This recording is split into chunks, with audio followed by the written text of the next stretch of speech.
ভারতীয় গোয়েন্দা সংস্থা 5 তারিখের পর থেকে দেশে নানাভাবে একটা সাম্প্রদায়িক দাঙ্গা বাঁধানোর চেষ্টা চালিয়ে যাচ্ছেন, যেটাকে কেন্দ্র করে বাংলাদেশে একটা সামরিক অভিযান চালানো যায়। এই দাঙ্গা বাঁধাতে ভারতীয় গোয়েন্দারা আওয়ামী লীগ, হিন্দু এবং ইসকনকে কিভাবে ব্যবহার করছে সেই পরিকল্পনার ছক এখন বাংলাদেশি গোয়েন্দাদের হাতে।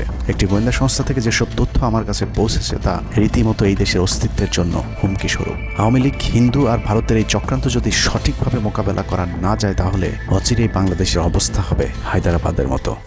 জননেত্রী শেখ হাসিনাকে দেশ থেকে সরে যেতে বাধ্য করেছেন। বাংলাদেশকে নিয়ে ভয়ঙ্কর এই চক্রান্তে জড়িত আওয়ামী লীগ, সনাতনী এবং ইসকনের অন্তত 40টি হোয়াটসঅ্যাপ গ্রুপ এবং জুম মিটিংয়ের ভিডিও হাতে পেয়েছে গোয়েন্দারা। গোয়েন্দাদের কাছে প্রাপ্ত এসব তথ্যে যা উঠে এসেছে তা আঁতকে ওঠার মতো।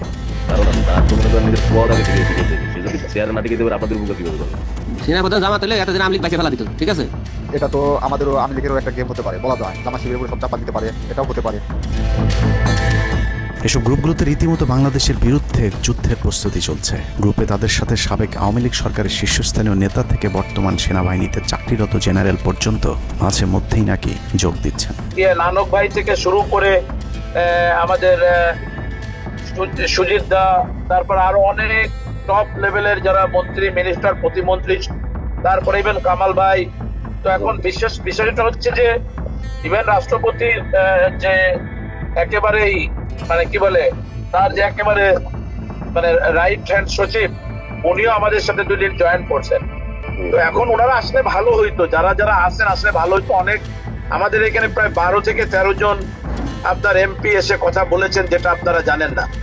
ঠিক আছে, বাংলাদেশে একেবারে টপ লেভেল সামরিক বাহিনীর 4 থেকে 5 জন জেনারেল লেভেলের লোকজন ওনারা এসে এখানে বসে থেকে আমাদের লাইভ শুনে গেছেন। আমাদের প্রধানমন্ত্রী উনি নিজে এসে বসে থেকে গেছেন। গ্রুপের সবচেয়ে ভয়ঙ্কর তথ্য পাওয়া গেছে ভুয়া মুক্তিযোদ্ধা জেডআই খান পান্নার মেসেজ থেকে। আওয়ামী এই আইনজীবী শহীদ সাইফুল ইসলাম আলিফের হত্যাকাণ্ড নিয়ে চাঞ্চল্যকর তথ্য দিয়েছে জেডআই খান পান্না। একটি চ্যাটিংয়ে তিনি লিখেছেন, দাড়িওয়ালা উকিল বেশি হয়ে গিয়েছে, আরো 2-1টারে খেয়ে দেওয়া আদালতে আমরা আছি। এখন অল্প কদিন জেলে থাকলেও 30 তারিখের পরে পুরস্কার পাবা।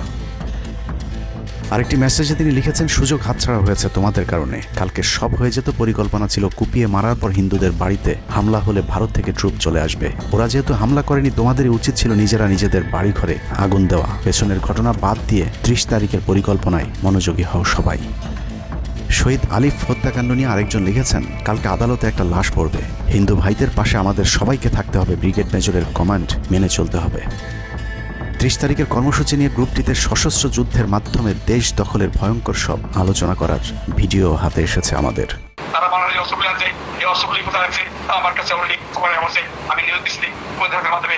তারা বলেছে 5000-এর বেশি তারা অস্ত্র আছে, M60 রাইফেল, সাইবার রাইফেল আছে, 47 রাইফেল আছে, তাদের কাছে অত্যাধুনিক হটগান আছে। আলোচকদের একজন বলছিলেন, সাবেক এবং বর্তমান পুলিশের সমন্বয়ে 1700 অস্ত্রধারী গ্যারিলা প্রস্তুত করা হয়েছে 30 নভেম্বরের জন্য। আমরা ইতিমধ্যে কথা বলেছি, পুলিশ পার্টির কথা বলছি, পুলিশের অনেক উদ্যোগ কর্মকর্তা প্রত্যেকটা আগে থেকে শুরু করে পুলিশ পার্টিরা এসে ডেস্কের ওনারা আমার সাথে কথা বলে আমাদের যোগাযোগ রক্ষা করছে। ঢাকা শহরকে কিভাবে ব্লক করা হবে সেই পরিকল্পনাও করা হচ্ছে এসব জুম মিটিংগুলোতে।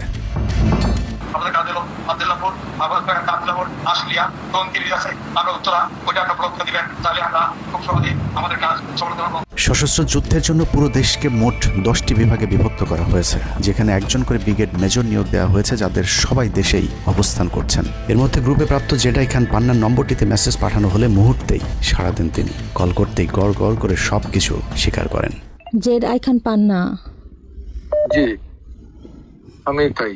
30 তারিখ 50 থেকে 80 ভাগ পুলিশ, আনসার, এমনকি সচিবালয়ের আমলারাও তাদের পক্ষে মাঠে নামবে বলে স্বীকার করেন গেরিলা আক্রমণের পরিকল্পনাকারী জেডআই খান পান্না। আপনারা কি কোনো গেরিলা ইনভেশন হামলা করা যাবে? ঢাকার স্টুডেন্টরা যদি এখনো সাপোর্টার্স অর্গানাইজ হইতে নামে, এই অ্যাডমিনিস্ট্রেশনের 50% না 80% লোক নেমে আসবে, পার্টিকুলারলি পুলিশ, আনসার এবং সেক্রেটারিয়েট থেকে। পালিয়ে যাওয়ার আগে এই ভিডিও প্রচারের সাথে সাথে রাষ্ট্রদ্রোহিতার অভিযোগে তাকে গ্রেফতার করতে হবে। তাহলে চক্রান্তকারীদের আরও পরিকল্পনার তথ্য পাওয়া যেতে পারে। ভবিষ্যতে এ ধরনের ষড়যন্ত্র বন্ধ করতে গ্রুপে থাকা সকলের মোবাইল নম্বর এবং চেহারা দেখে শনাক্তের পর দ্রুত গ্রেফতার করতে হবে। সূত্র জানিয়েছে, ডিজিএফআই প্রধানের প্রত্যক্ষ তত্ত্বাবধানে চলছে এসব দেশবিরোধী তৎপরতা। আর্মিকে ম্যাজিস্ট্রেসি পাওয়ার দেওয়া হলেও তাদেরকে ক্ষমতা প্রয়োগ করতে দেওয়া হচ্ছে না, যে কারণে আওয়ামী লীগ নেতারা বেশিরভাগ এখনও দেশে থাকলেও তাদেরকে ধরা হচ্ছে না। অতএব সেনাবাহিনীর উচ্চপদস্থ হাসিনাপন্থী অফিসারদেরকে দ্রুত সেনাবাহিনী থেকে সরাতে হবে। 5 তারিখ সেনাপ্রধান যে ভূমিকা রেখেছেন তার জন্য তিনি অবশ্যই প্রশংসার দাবিদার, কিন্তু সেনাপ্রধানকে প্রমাণ করতে হবে তিনি আসলেই নায়ক নাকি খলনায়ক।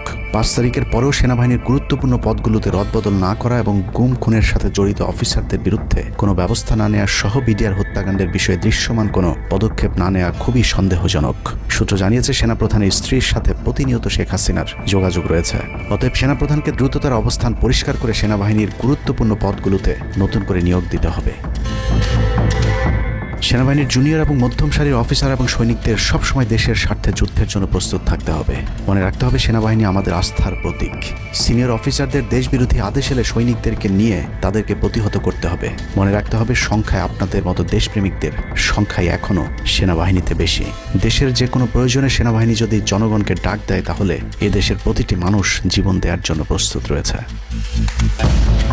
ডক্টর মোহাম্মদ ইউনূসের পাশে থাকা ভারতীয় গুপ্তচর আসিফ নজরুল, মিলিটারি সেক্রেটারি ফেরদৌস হাসান সেলিম এবং প্রেস সেক্রেটারি শফিকুল আলমকে দ্রুত সরাতে হবে। প্রধান উপদেষ্টার সাথে ছাত্র নেতাদের সাক্ষাতের পথ সহজ করতে হবে। আসিফ নজরুলরা অসৎ উদ্দেশ্যে মাহফুজ আলমকে তার পাশ থেকে সরিয়েছে।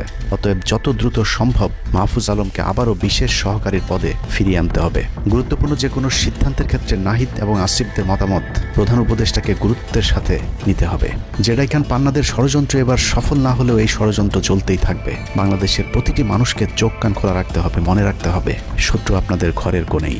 ভারত যদি বাংলাদেশে আক্রমণ করে তাহলে সবার আগে আওয়ামী লীগ আর শ্রীকৃষ্ণের ভক্তরাই আপনার গলায় ছুরি ধরবে। অতএব শত্রুরা যেন আবারও বাংলাদেশের স্বাধীনতাকে ভারতের কাছে বিক্রি করতে না পারে সেদিকে সবাইকে লক্ষ্য রাখতে হবে। আল্লাহ হাফেজ।